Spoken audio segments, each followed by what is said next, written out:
Hello मित्रांनो, स्वागत आहे तुमचं ओमकार मॅथ्स अड्डामध्ये. आपली बेसिक मॅथची व्हिडिओ सिरीज चालू होती आणि आपला आजचा टॉपिक आहे अल्जेब्रिक आयडेंटिटीज. या आयडेंटिटीज म्हणजे बेसिकली फॉर्म्युलेज आहे जे व्हेरिएबल्सला कोणत्या पण व्हॅल्यूमध्ये टाकलं तर ट्रू होऊन जाते किंवा सॉल्व होते.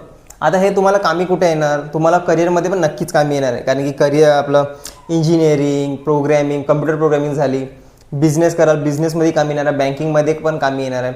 आणि करंटली तुम्ही म्हटलं म्हणजे आता स्टडीमध्ये तर आपलं कॅल्क्युलेशन फास्ट होते, जे मॅथचे ट्रिक्स वगैरे ते इझिली सॉल्व होते, स्क्वेअर लवकर फाइंड करता येते, क्यूब्स फाइंड करता येते.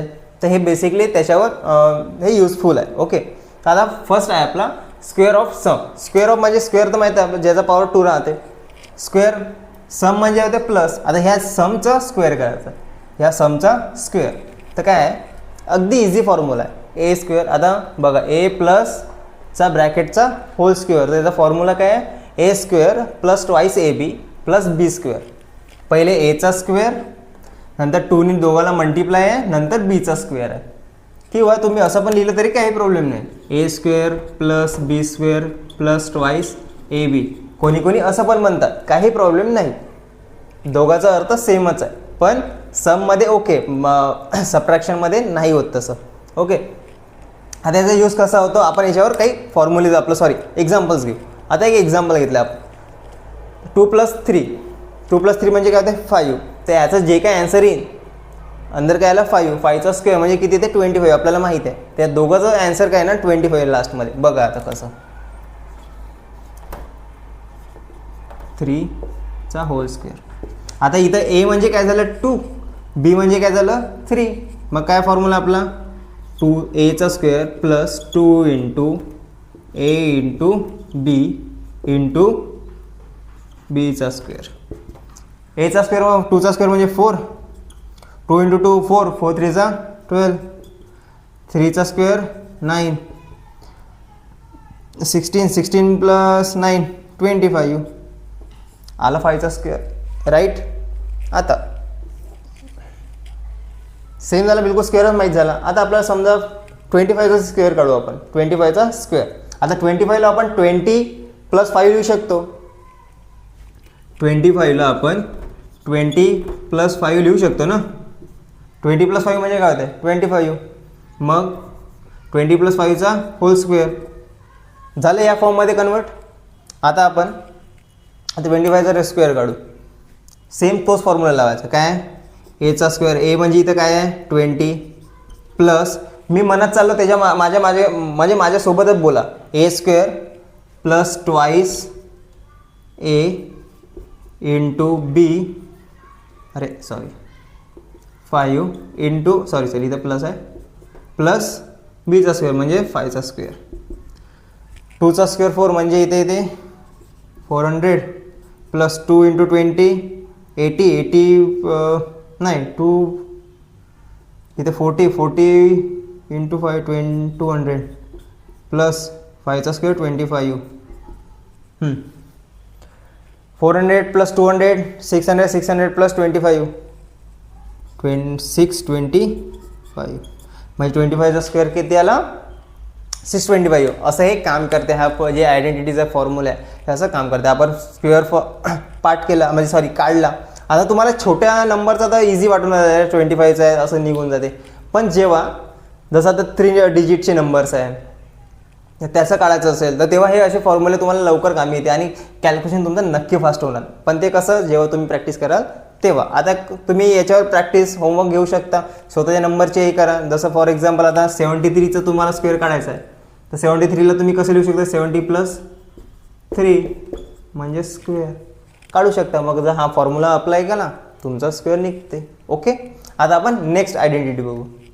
आता आपण नेक्स्टवाला बघू, त्याचं नाव काय, स्क्वेअर ऑफ अ डिफरन्स. आता डिफरन्स इथे मायनस आहे, तुम्ही म्हणाल डिफरन्स कसं, डिफरन्स म्हणजेच मायनस होते, सबट्रॅक्शन होते. आता फॉर एक्झाम्पल आपण असं घेऊ शकतो, माझी एज आहे 25, तुमची एज आहे 15. आपण दोघांचा डिफरन्स कसा काढणार आहोत, एज डिफरन्स. माझी एज मायनस तुमची एज. फॉर एक्झाम्पल माझी 25 आहे, तुमची 15 आहे. डिफरन्स किती निघाला 10. डिफरन्ससाठी काय करावं लागेल, मायनस करावं लागेल. म्हणून आता लक्षात ठेवा की डिफरन्स म्हणजे काय होते, सबट्रॅक्शन, मायनस. अगदीच्या काय होतं, सम होतं. सम म्हणजेच काय आपल्याला माहिती आहे प्लस होते म्हणून. आता त्याच्यामध्ये डिफरन्स आपल्याला न्यू माहीत झाला. डिफरन्स म्हणजे काय होते, सबट्रॅक्शन. आता फॉर एक्झाम्पल इथे पण तेच आहे, स्क्वेअर माहीत होते. याचा फॉर्म्युला काय, ए मायनस बीचा होल स्क्वेअर म्हणजे ए स्क्वेअर. सेमच फॉर्म्युला आहे, फक्त इथे आधी मायनस आला आहे त्याच्यामध्ये प्लसच होतं. A square minus twice A B plus B square. मी जसं असं म्हणतात त्याच्यामध्ये मागे म्हणत जा, A square minus twice A B plus B square. आता याला फॉर्म्युला आपण अप्लाय करायचा. आता छोटासा नंबर यासाठी घेऊन राहिला कारण तुम्हाला आयडिया आली पाहिजे का एक्झॅक्टली काम कसं करते. आता 5 मायनस 2 3, 3चा स्क्वेअर किती येते 9, आपल्याला माहिती आहे. तर एक्झॅक्टली काम कसं करते. आता छोटा नंबर म्हणून आपल्याला काही वाटत नाही, पण जेव्हा मोठा नंबर आला तर आपल्याला प्रॉब्लेम होऊ शकते. आता एक्झॅक्टली काम कसं करते बघा. 5 मायनस 2 फॉर्म्युलामध्ये टाका. आता ए म्हणजे इथे काय झालं 5 झालं, बी म्हणजे काय झालं 2 झालं. एचा स्क्वेअर म्हणजे 5चा square minus twice into 5 into 2 plus 2चा स्क्वेअर म्हणजे बीचा स्क्वेअर. 5चा स्क्वेअर 25 मायनस 2 10 20 प्लस 4. इंटिजरचा भाग आला प्लस मायनस मायनस, किंवा याच्यामधून हे पहिले मायनस करा मग ते करता. 25 मधून 20 गेले 5 राहिले इथे 4, किती आलं 9. एक्झॅक्टली आलं 9. आता आपण लास्ट याच्यामध्ये 25 घेतले होते राईट. आता याच्यामध्ये कन्वर्ट करू आपण. 25 म्हणजे 35 मायनस लिहू शकतो आपण, 30 मायनस 5 लिहू शकतो राईट. 30 मायनस 5 म्हणजेच काय होते 25. 25चा स्क्वेअर काय लिहिला होता 625 लिहिला होता. आता अप्लाय करू आपण इथं की अप्लाय होते की नाही, कारण की आयडेंटिटीचा फॉर्म्युला काय आहे, कोणत्या पण व्हेरिएबलचं काही पण व्हॅल्यू टाका आता म्हणजे ट्रूच निघते म्हणते व्हॅल्यू. 30 मायनस 5 चला एचा square minus 2 into 30 into 5 plus 5चा स्क्वेअर. 3चा स्क्वेअर 9 म्हणजेच 900. 2 इंटू 3 6 60 60 प्लस 5 30 म्हणजे 300 प्लस 25. 9 मधून 3 गेले 600 राहिले प्लस 25 625. म्हणजे फॉर्म्युला आपल्याला बरोबर नेऊन चाललं आहे, आपण बरोबर करून राहिलो आहे. अशा आहे फॉर्म्युलाची ट्रिक्स आणि मॅथमध्ये मजा येऊन राहिली आहे. ओके, आता आपण नेक्स्टवाला बघू. ओके, आता आपण थर्डवाला बघू. काय, product of sum and difference. Product म्हणजे मी खूपच्या बहुतेक माझ्या व्हिडिओजमध्ये म्हटलं आहे, प्रोडक्ट म्हणजे होते मल्टिप्लिकेशन. काय होते प्रोडक्ट म्हणजे होते मल्टिप्लिकेशन. सम म्हणजे ॲडिशन, डिफरन्स म्हणजे मी आत्ताच क्लिअर केलं आहे सबट्रॅक्शन. आता प्रोडक्ट ऑफ म्हणजे मल्टिप्लिकेशन बघायचं आहे कोणाचं, सम आणि डिफरन्सचं. सम आणि डिफरन्सचं मधात काहीच नाही म्हणजे काय आहे मल्टिप्लिकेशन आहे, म्हणजे या दोघांचं प्रोडक्ट काढायचं आहे. तर फॉर्म्युला काय आहे ए प्लस बी ए मायनस बी म्हणजेच काय होते ए स्क्वेअर मायनस बी स्क्वेअर. आता फॉर्म्युला कसा रेडी झाला आपण ते बघू. तसं तर आपण हे सॉल्व केलं आहे, लास्ट लेक्चरमध्ये आपण सॉल्व केलं आहे प्रॅक्टिसच्या याच्यात. आता एनी या दोघाला मल्टिप्लाय करायचं, नंतर बीनी या दोघाला मल्टिप्लाय करायचं राईट. आता A into A square A into B, इथे मायनस आहे म्हणजे minus A B. A into minus B ना. मग आता या एनी तर सर्वांना मल्टिप्लाय केलं, आता बीनी बी इंटू ए बी म्हणजे बी ए. बी इंटू बी मायनस बी स्क्वेअर. ए स्क्वेअर सोबत कोणी काय करू शकत नाही, इथं प्लस मायनस कटून जाते, राहिलं काय मग मायनस बी स्क्वेअर. म्हणजे हा फॉर्म्युला आला राईट. आता आपण याच्यावर क्वेश्चन घेऊ शकतो आपण, तसं काही 3y कोणते पण घेऊ शकते, काय प्रॉब्लेम नाही. माझ्या मते मी घेऊन राहिलो आहे 3y मायनस 4. आता एवढं मोठं करत बसाल का, यांनी याला मल्टिप्लाय करा मग यांनी सर्वांना मल्टिप्लाय केला, नाही. आपल्याला डायरेक्ट फॉर्म्युला माहीत आहे A square minus B square. आता ए इथे आहे, ए म्हणजे 3y, बी म्हणजे 4 म्हणजे 3yचा स्क्वेअर मायनस, इथे मायनस आहे बरं हे लक्षात ठेवा, आणि 4चा स्क्वेअर. 3yचा स्क्वेअर म्हणजे सॉरी इथं 3चा स्क्वेअर. तर फॉर्म्युल्यामध्ये टाकल्यावर येणार नाही. चला याचा फॉर्म्युला एचा स्क्वेअर म्हणजे 3चा स्क्वेअर 9, वायचा स्क्वेअर वाय स्क्वेअर मायनस 4चा स्क्वेअर 16 झालं. सॉरी थोडं घाई चुकलं होतं. आता for example 3x plus 9 3x plus -9. मग काय डायरेक्ट ए स्क्वेअर, ए म्हणजे काय होते 3x, बी म्हणजे इथं आहे 9. 3x चा स्क्वेअर म्हणजे 3चा स्क्वेअर 9x स्क्वेअर आणि 9चा स्क्वेअर म्हणजे 9 9 जा 81. झालं सॉल्व. अशा आहे आयडेंटिटीज. तुम्ही जेवढं प्रॅक्टिस कराल तेवढं ऑब्झर्वेशन तुमचं चांगलं होणार आणि कॅल्क्युलेशन फास्ट होणार. आता आपण आखरीचे 2 आहे ते बघून घेऊ. ओके, आता आपण हे लास्ट 2 आहे, आपण हे 2 बघू. तसं तर दिसायला खूप मोठे आहे, किचकट आहे, पण इझीच आहे. जर तुम्ही 2-3 वेळा बघितलं, ऑब्झर्व केलं, तुम्हाला समजून जाणार. फर्स्ट चौथं काय, cube of sum. Cube of sum म्हणजे क्यूब म्हणजे आपल्याला माहिती आहे ज्याचा पॉवर 3 राहते त्याला आपण क्यूब मानतो. आणि द क्यूब ऑफ डिफरन्स, आता डिफरन्स म्हणजे मायनस आणि प्लस सम तुम्हाला माहीतच आहे. आता याचा फॉर्म्युला काय, ए प्लस बीचा होल क्यूब म्हणजे A cube plus 3a square into B plus 3ab square plus B cube. आता स्टार्टिंगला क्यूब आहे तर ऑब्व्हियसली एचा क्यूब प्लस 3 इंटू पहिले एचा square into B plus 3ab नंतर बीचा स्क्वेअर प्लस बी क्यूब.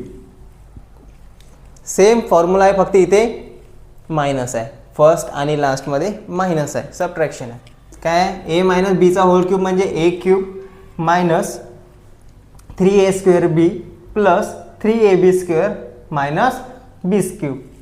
बी क्यूब, बीस नाही बी क्यूब.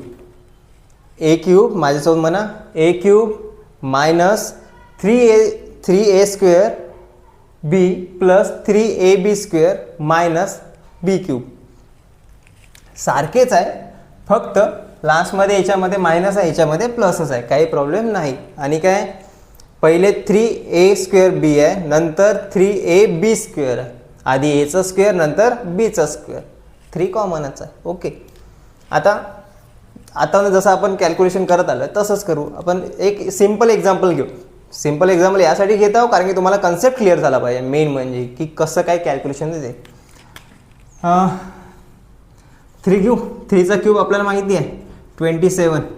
3 क्यूब म्हणजे काय, 3 इंटू 3 इंटू 3, 3 3 9, 9 3 27 माहिती आहे. म्हणजे आपला आन्सर किती आला पाहिजे 27.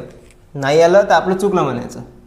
3ला आपण कसं लिहू शकतो, 4 - 1 किंवा 2 + 1. तर आपण इथं 2 + 1 घेऊ आणि इथे 4 - 1 चा क्यूब म्हणजेच काय होते, 4 - 1 म्हणजे 3, 2 + 1 म्हणजे 3. ए म्हणजे काय झालं ते 2 म्हणजे 2चा क्यूब प्लस 3 इंटू एचा स्क्वेअर म्हणजेच 1 प्लस 3 इंटू 2 इंटू 1चा स्क्वेअर प्लस 1चा क्यूब. ए म्हणजे 2, 3 इंटू एचा square into B plus 3 into A into A बीचा स्क्वेअर प्लस एचा स्क्वेअर. ठीक आहे, क्लिअर आहे एवढं. आता 4चा स्क्वेअर म्हणजे इथे क्यूब आहे, इथे क्यूब आहे. 2चा क्यूब म्हणजे 2 8 प्लस 3 इंटू 2चा स्क्वेअर 4, 3 इंटू 4 1 सोबत जाऊ द्या, 3 इंटू 2 6, 1चा स्क्वेअर जाऊ द्या, 1चा क्यूब पण जाऊ द्या, 1चा क्यूब जाऊ द्या म्हणजे 1 इंटू 1 इंटू 1 म्हणजे 1च होते. 3 इंटू 3 प्लस 8, 3 4 जा 12 प्लस 6 प्लस 1 20 20 20 20 प्लस 6 26 26 1 27. झाला प्रूफ. क्यूब फाइंड करता येत आहे. आता फिफ्थवाला बघू आपण. सेमच एक्झाम्पल घेतला म्हणजे आपला आन्सर काय यायला पाहिजे 27 यायला पाहिजे. 4 - 1 म्हणजे होते 3. काय फॉर्म्युला आपला, a square a cube minus 3 into A square म्हणजे 4चा स्क्वेअर इंटू 1 प्लस 3 इंटू ए इंटू मायनस क्यूब. 4चा क्यूब 64 64 3 4 48 प्लस 3 4 जा 12 मायनस 1. हे कॅल्क्युलेशन तुम्ही करून घ्याल, मी फास्टमध्ये केलं आहे. 64 minus 48 plus 12 plus minus minus 8 मधून 6 3 36 14 मधून 6 गेले 8 सॉरी 6 3 इथे 1 येते 37 14 मधून 7 गेले 7 3 आणि 3 2 1 27 थोडं कॅल्क्युलेशन चुकलं होतं. ॲन्सर किती झालं 27 म्हणजे आपलं ॲन्सर बरोबर आहे राईट. तर मित्रांनो हे होते अल्जेब्रिक आयडेंटिटीज. तुम्ही कोणते पण तुमच्या मताने कोणते पण नंबर्स घेऊ शकता आणि त्यांचा फाइंड करू शकता. याच्याने काय होणार तुमचं कॅल्क्युलेशन फास्ट होणार, मॅथमध्ये नक्की हेल्प होणार. ओके तर मित्रांनो आजच्या व्हिडिओसाठी एवढंच. होप तुम्हाला सर्व समजलं असेल, काहीतरी नवीन शिकायला मिळालं असेल आणि कन्सेप्ट क्लिअर झाले असेल. जर तुम्ही आपल्या चॅनलवर नवीन असाल तर प्लीज सबस्क्राईब करा, शेअर करा तुमच्या सर्व मित्रांना, सांगा त्यांना आपल्या व्हिडिओ सिरीजबद्दल, कारण की स्टडीमध्ये नक्की खूप हेल्प होणार आहे तुम्हाला. ओके आपण पुन्हा न्यू व्हिडिओमध्ये न्यू टॉपिक घेऊन तोपर्यंत छान अभ्यास करत राहा. समर वेकेशन एन्जॉय करा आणि काळजी घ्या. ओके अभ्यासाकडे दुर्लक्ष करू नका. तोपर्यंत बाय.